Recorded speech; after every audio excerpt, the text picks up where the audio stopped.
नमस्कार, आप देख रहे हैं आज तक का ये खास कार्यक्रम। वोटिंग से मात्र 60 घंटे पहले सर्वे का ग्रैंड फिनाले। इस वक्त हमारे साथ केंद्रीय संचार मंत्री रविशंकर प्रसाद जुड़ गए हैं। कुछ देर में हमारे साथ आशुतोष भी होंगे आम आदमी पार्टी के। हमारे साथ नलिनी सिंह हैं, ओम थानवी जी हैं, संबित पात्रा जी हैं और दिल्ली के वोटर, सबसे अहम है दिल्ली के वोटर जो कि तय करने वाले हैं तमाम पार्टियों की किस्मत। तालियों से स्वागत हो।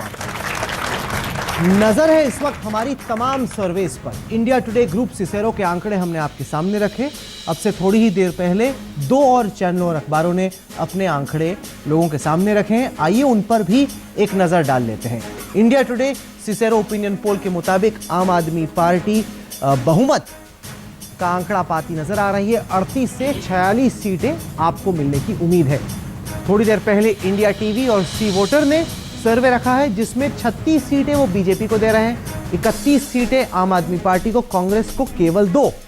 एबीपी नीलसन का सर्वे है जिसमें 38 सीटें आम आदमी पार्टी को, 30 सीटें बीजेपी को। यानी इंडिया टुडे और एबीपी दोनों आम आदमी पार्टी की सरकार दिखा रहे हैं और साथ के साथ सी वोटर कह रहा है कि बीजेपी की सरकार बनेगी। और जी न्यूज की अगर बात करें तो जी न्यूज में हंग असेंबली की तस्वीर नजर आ रही है। जी न्यूज कह रहा है कि बीजेपी को 32 से 36 सीटें मिलेंगी और आम आदमी पार्टी को 30 से 34। तो लग रहा है कि सर्वेयर भी थोड़े कंफ्यूज्ड हैं और अलग अलग स्थिति वो वोटर्स के सामने अलग अलग तस्वीर रख रहे हैं। रविशंकर प्रसाद जी, 2 नए सर्वे आए हैं। थोड़ी सांस में सांस आई होगी आपकी कि चलिए अब आप कह सकते हैं कि सर्वे अलग अलग किस्म के हैं। पहले तो सर्वे सब आप ही की हवा दिखा रहे थे। देखिए राहुल जी, हमको अपने ऊपर विश्वास है क्योंकि नरेंद्र मोदी और भाजपा दिल्ली की जनता के दिल में है। और आज आपने देखा कि मध्य प्रदेश में भी सब जगह हम जीते हैं। दिल्ली को सुशासन चाहिए, गुड गवर्नेंस चाहिए। दिल्ली को स्थायी मजबूत काम करने वाली सरकार चाहिए। दिल्ली के लोग, आप देखिए 2013 के चुनाव में जो आपकी स्थिति थी, लोकसभा के चुनाव में क्या हुआ, सातों के सातों हार गए। केजरीवाल जी गए थे काशी में मंगल करने, जमानत जब्त हो गई। अब आज दिल्ली का चुनाव है। दिल्ली के लोग बहुत ही समझदार हैं। पर सर वो तमाम चाहते हैं सर्वे जो एक चीज जैसा बता करे रहे हैं। उसको। सर तमाम सर्वे ये दिखा रहे हैं कि दिल्ली की जनता इस वक्त आर्थिक आधार पर बटी हुई है। दिल्ली में जो गरीब लोग हैं, झुग्गी झोपड़ी में रहने वाले लोग हैं, वो सभी सर्वे में आम आदमी पार्टी के साथ खड़े नजर आ रहे हैं। दिल्ली के जो अमीर लोग हैं, जो मध्यवर्गीय लोग हैं, वो भाजपा के साथ नजर आ रहे हैं। ये पहला चुनाव है देश में हाल फिलहाल में जो कि आर्थिक आधार पर लड़ा जा रहा है। जात पर नहीं, क्षेत्रवाद पर नहीं, धर्म पर नहीं, बल्कि आर्थिक आधार पर। ऐसा क्यों हो रहा है कि दिल्ली की गरीब जनता बीजेपी को नकार रही है? पहली बात है कि आपके इस विश्लेषण से मैं बिल्कुल असहमत हूं। मैं पिछले 7-8-10 दिन से दिल्ली में हर जगह भाषण देने जा रहा हूं।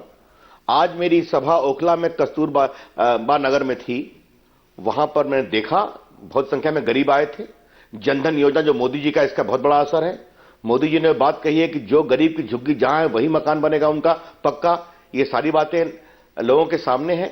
तो इस तरह से दिल्ली के लोगों को बांटना आप अन्याय कर रहे हैं। वो उस पार्टी के साथ जिसको इतना निर्णायक बहुमत मिला है और दिल्ली की सातों की लोकसभा की सीट जीते हैं। मैं फिर कह रहा हूं, दिल्ली के लोग फैसला करना जानते हैं कि केजरीवाल जी क्या परफॉर्म कर पाएंगे, क्या काम कर पाएंगे या धरना देते रहेंगे। जो 49 दिन में छोड़ा, आगे नहीं छोड़ेंगे, इसकी क्या गारंटी है। और कम से कम अगर ये तो भाजपा के मानेंगे लोग काम करना चाहते हैं तो रविशंकर जी कि बीजेपी का जो विजय रथ था, जो मई से एक के बाद एक राज्य में फतह प्राप्त कर रहा है, सबसे बड़ा चैलेंज अगर कहीं दे रहे हैं कोई, तो केजरीवाल ने बीजेपी की कम से कम नाक में तो दम करके रखा है। अगर राहुल कंवल को यह बोल करके संतुष्टि मिलती है तो आपके उस संतोष का मैं सम्मान करता हूं। वो जो 10 तारीख को मालूम होगा ना श्रीमान। अगर आपके सर्वे की बात ही कर लें, अगर आपके सर्वे की बात कर लें तो 2 एक तरफ हैं, 2 आम आदमी की तरफ हैं, 2 भाजपा के साथ हैं। एक आपके अनुसार कंफ्यूज्ड है, लेकिन जनता कंफ्यूज नहीं है राहुल बाबू, जान लीजिए आप। और आज श्रीमान केजरीवाल को यह जवाब देना पड़ेगा कि 2 करोड़ रुपए जो उनके आए हैं उस पर वो जवाब क्यों नहीं दे रहे हैं। एक कंपनी जो फर्जी है, जिसका पता फर्जी है, जिसके डायरेक्टर का नाम फर्जी है, जिसके डायरेक्टर का पता फर्जी है, जो कंपनी कुछ बिजनेस नहीं करती, जिस कंपनी का कोई मुनाफा नहीं होता, उस कंपनी के 50-50 लाख रुपया रात के 12 बजे आते सर हैं। इसी से जुड़ा हमारे एक दर्शक इसका का जवाब सवाल है क्यों नहीं आपके देते लिए। नहीं नहीं, ये आपका अहम सवाल है, लेकिन एक दर्शक है जो कि इसी से जुड़ा आपसे सवाल पूछना चाहता है। पूछिए आप। सर मेरा बहुत छोटा सा मेरे दो सवाल हैं आपसे। एक तो कि आप जिस विकास की राजनीति की बात करते हैं और अब आप आरोप प्रत्यारोप की राजनीति की बात कर रहे हैं कि जो फंडिंग स्कैम आपने जो आम आदमी पार्टी का बोला है, तो आप क्या खुद आरटीआई के दायरे में आना चाहते हैं और आप अपना फंडिंग बताना चाहते हैं? और दूसरा मेरा सवाल है कि जो हमारा सो कॉल्ड साइलेंट पीएम जो थे पिछली बार, इस बार क्या हमें दिल्ली के अंदर सो कॉल्ड साइलेंट सीएम नजर आएंगी? देखिए आपके सवाल का मैं दोनों का जवाब देता हूं। कोई साइलेंट सीएम नहीं है। किरण बेदी जी प्रभावी हैं, बोल रही हैं, आपको सुनने की जरूरत है, रोज बोल रही हैं। नंबर एक, हमारा मेन इशू गवर्नेंस है। दिल्ली में स्थायी सरकार, सुशासन की सरकार, इसीलिए देश ने मोदी जी को चुना है। सातों लोकसभा हम जीते और हरियाणा जीते, झारखंड जीते, कश्मीर में अच्छा किया और महाराष्ट्र जीते और दिल्ली भी जीतेंगे और काम के बल पर जीतेंगे और अच्छा काम करेंगे जो दिल्ली के लोग चाहते हैं। जो आपने बाकी फंडिंग की बात की है, मेरा सीधा सवाल है, जिस तरह से श्रीमान केजरीवाल जी दूसरे को भ्रष्ट की लिस्ट रोज सुनाया करते थे और अपने पॉकेट से किसका विदेश में पैसा जमा ये बताया करते थे, आज उनके सब सवाल उठ रहे हैं, उनका जवाब क्यों नहीं दे रहे हैं? आपका जवाब वाजिब है रविशंकर जी, आपका जवाब वाजिब है, लेकिन उससे बड़ा सवाल तो यह है कि केजरीवाल का भंडाफोड़ इसलिए हुआ क्योंकि उन्होंने सारे डिटेल्स पब्लिक कर दिए थे, अपनी वेबसाइट पर डाल दिए थे। आपको कौन कितना पैसा देता है तो पता ही नहीं चलता।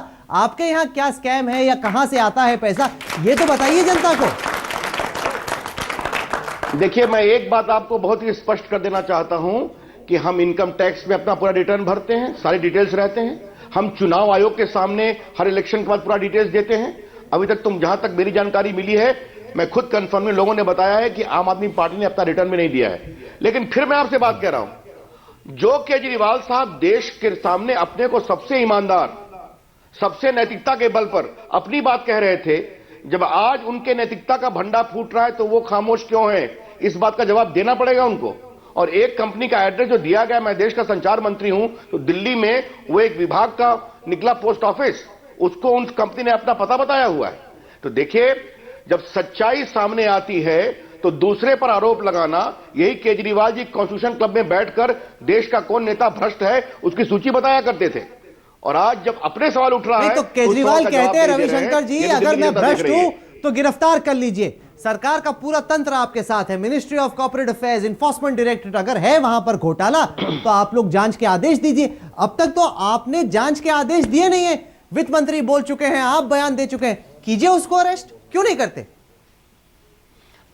अच्छा लगा राहुल जी, आपका भी स्वर केजरीवाल की तरह निकल रहा है, खुशी हुई है सुनकर। नहीं, लेकिन मेरा स्वर नहीं निकल रहा सर। ये जनता के बीच में वाजिब सवाल है कि नहीं, जनता बताए। वाजिब सवाल है, अगर वो भ्रष्ट है, अगर घोटाला है, पकड़ लीजिए।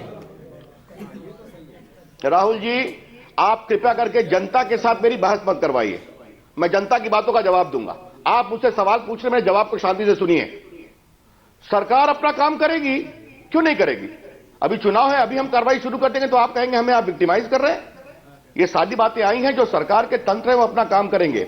लेकिन श्रीमान अरविंद केजरीवाल को नैतिकता की जो बड़ी मूर्ति हैं, जो देश को नैतिकता का पाठ पढ़ाते हैं, जो ईमानदारी की राजनीति की बात करते हैं, जो भ्रष्ट नेताओं की सूची जारी करते हैं, जो स्विस बैंक के अकाउंट को दिखलाने की कोशिश करते हैं, जब अपने गिरेमान में 2 करोड़ रुपए एक जाली कंपनी से कैसे आए, जिसके डायरेक्टर जाली थे। आपने अहम सवाल उठाया है, आशुतोष उस सवाल का जवाब देना चाह रहे हैं। आपका अहम सवाल है आखिरकार आशुतोष, जब से ये आशुतोष जी, राहुल जी, आपने 1 to 1 की बात कही थी, अब आप गलत काम कर रहे हैं। Thank you. नहीं, आपने तमाम सवालों के जवाब दिए, आपने तमाम सवालों के जवाब दिए, आपने कुछ आरोप भी लगाए। राहुल जी, चलिए आपसे 1-2 सवाल और पूछते, फिर हम आपको हम आपसे 1-2 सवाल और लेते हैं। कोई है दर्शक जो रविशंकर जी से पूछना चाहता है? आपने मुझसे कहा था आप ठीक है, वादा रहा सर, वादा रहा, वादा पूरा करेंगे आप, चिंता न कीजिए। वादा है रविशंकर जी से सवाल। नहीं, जिसका रविशंकर, एक सेकंड, रविशंकर जी को हमने कहा था कि उनसे सवाल लेंगे।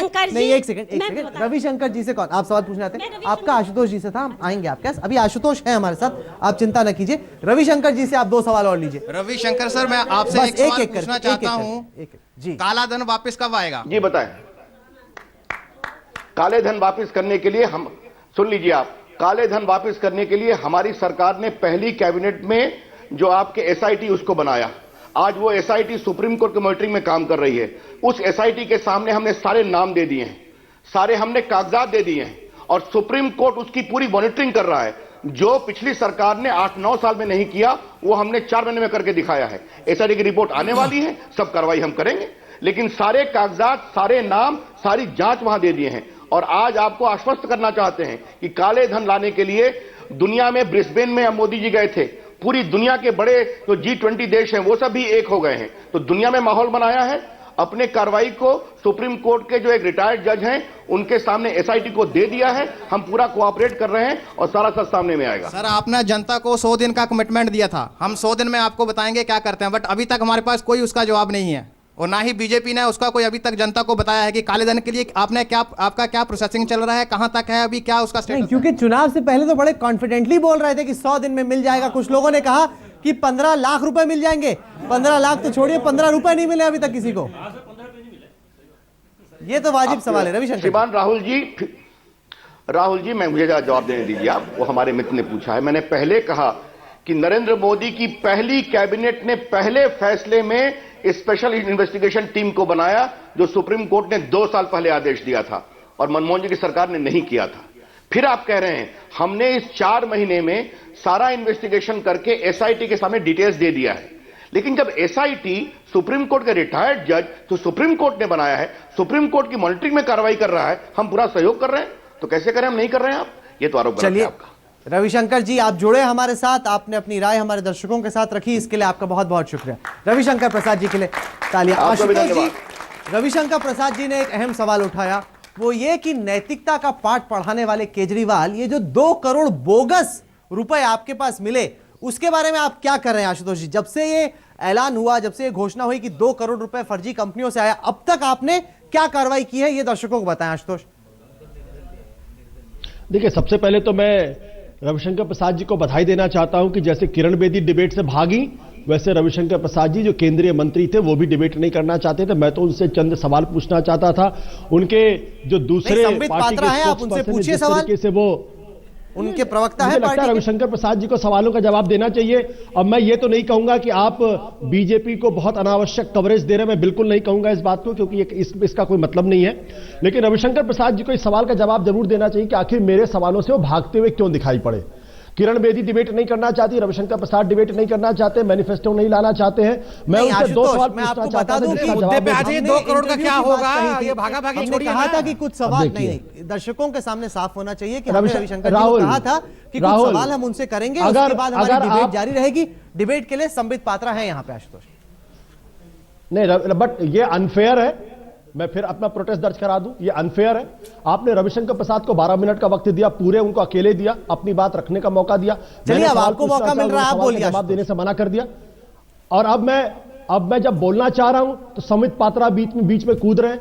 तो अगर आप 30 मिनट में से 15 मिनट अगर आप बीजेपी को दे देंगे, चलिए संबित को मैं संभालता हूं, आप जवाब दीजिए। नहीं, संबित को संभाल लीजिए। अगर बीच में उनको जवाब दे दीजिए ना, हल्का तो मैं 3 सवाल पूछना चाहूंगा। पहला सवाल मेरा जो रविशंकर प्रसाद जी, दे दीजिए आशुतोष, सवाल आप बाद में पूछिए, एंकर मैं हूं इस वक्त। नहीं, इसलिए नहीं, क्योंकि रविशंकर प्रसाद ने जो सवाल खड़े कि उनका जवाब तो देना पड़ेगा ना, उनका जवाब तो मुझे देना पड़ेगा। That can't go unanswered. हाँ, आप सवाल का जवाब दीजिए, सवाल मत पूछिए। मैं अरे क्यों नहीं पूछूंगा? रविशंकर प्रसाद को आपने 15 मिनट पूरा आपने स्पेस दे दिया। रविशंकर प्रसाद जी अभी केजरीवाल पर आरोप लगा के चले गए, अनर्गल बात। मैं उन सवालों का जवाब ना दूं और आप कह रहे हैं मैं आपके सवाल, ये तो गलत बात हो गई। मैं सीधी सी बात कर रहा हूं कि भाई रविशंकर प्रसाद जी डिबेट से क्यों भागे, इसका जवाब देना चाहिए ना उनको। दूसरी बात, हाईकोर्ट ने बीजेपी को कुछ सवाल उनसे शुरू में, उसके बाद डिबेट होगी, ये चर्चा हुई थी। आपसे जो हम सवाल पूछ रहे हैं, जो रविशंकर जी ने बात दी है, उसका आप जवाब दीजिए ना आशुतोष। राहुल, अगर आपने मुझसे यह कहा होता कि यहां पे रविशंकर प्रसाद जी शुरू में आएंगे तो मैं 15 मिनट बाद बैठ जाता। अच्छा आशुतोष, चलिए आप जवाब तो दीजिए। आपको मालूम है कि टेलीविजन का टाइम कितना कीमती है, इतने बड़े एंकर हैं आप बताइए ना, जवाब तो दीजिए। नहीं राहुल, मैं अपना प्रोटेस्ट दर्ज कराना चाहता हूं। हम लोग जवाब देते हैं उनके बिहाफ पे, बताइए। नहीं, आप किस तरीके से, आप अनफेयर तरीके से आम आदमी पार्टी को ट्रीट कर रहे हैं, मैं ये बताना चाहता हूं आपसे। रविशंकर प्रसाद को आपने 15 मिनट का समय दिया, उनके जो मन में आया अनर्गल वो आम आदमी पार्टी के बारे में बोलते चले। आपको भी तो मौका नहीं मिला, आप तो बोलिए तो सही। सभी टेलीविजन चैनल में अरविंद केजरीवाल जी का नॉन-स्टॉप इंटरव्यू चल रहा है, वो नहीं देख रहे हैं। आपका चैनल क्या अरविंद केजरीवाल जी का इंटरव्यू नहीं दिखा रहा है? बिल्कुल दिखाना चाहिए। तो इसमें क्या इनको क्या परेशानी है? अगर रविशंकर प्रसाद जी का 10 मिनट जनता ने सुन लिया तो बीच में कूद रहे हैं आप, इनको क्या मुश्किल हो रही है? अच्छा आशुतोष, ऐसे हम लोग वक्त खराब कर रहे हैं, आप प्लीज जवाब दीजिए। जो सवाल पूछे गए आपको जो पॉइंट रेज करना है, जवाब होगा तभी तो देंगे। जवाब है नहीं इनके पास। आपत्ति हमने रजिस्टर कर ली, अब सवाल का जवाब दीजिए। मैं आपके सवाल का जवाब दे रहा हूं। आप बीजेपी से सवाल पूछिए, क्या दिल्ली हाई कोर्ट ने FCRA के वायलेशन में बीजेपी को इंडिक्ट किया था या इंडिक्ट नहीं किया था? सवाल पूछिए उनसे।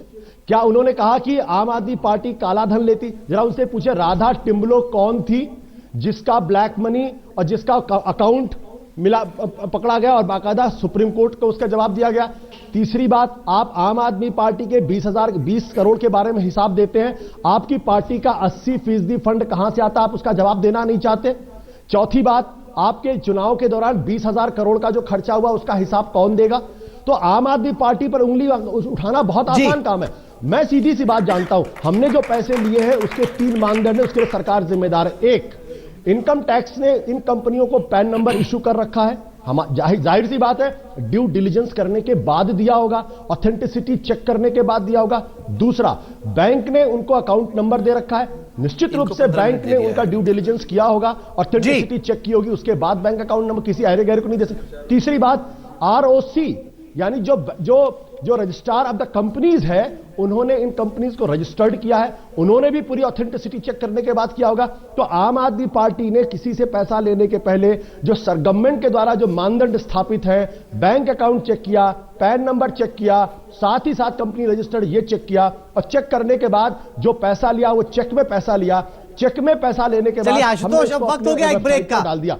आपने लंबा जवाब दिया। मैं देख रहा हूं कि सवाल तो सब पूछ रहे हैं, आम आदमी पार्टी भी सवाल पूछ रही है, बीजेपी भी सवाल पूछ रही है। सवाल पूछना लगता है बड़ा आसान है, जवाब कोई देना नहीं चाहता। यह है दिल्ली का इस बार का चुनाव। वक्त हो गया एक बहुत छोटे से ब्रेक का, ब्रेक के बाद लौटेंगे और आशुतोष ने सवालों के जवाब में जो सवाल पूछे। आशुतोष जी से मेरा प्रश्न है, ईमानदार यूनिवर्सिटी के vice chancellor Shri Kejriwal sir ji सबको ईमानदारी और बेईमानी का सर्टिफिकेट देते हैं, लेकिन कौन सा भामाशाह रातों रात पैदा हो गया कि आपके अकाउंट में 2 करोड़ रुपए आ गया? कहीं ये हवाले का पैसा तो नहीं है? कौन सा देश हवाले में ये पैसा भेज रहा है? मेरी बात का उत्तर दीजिए।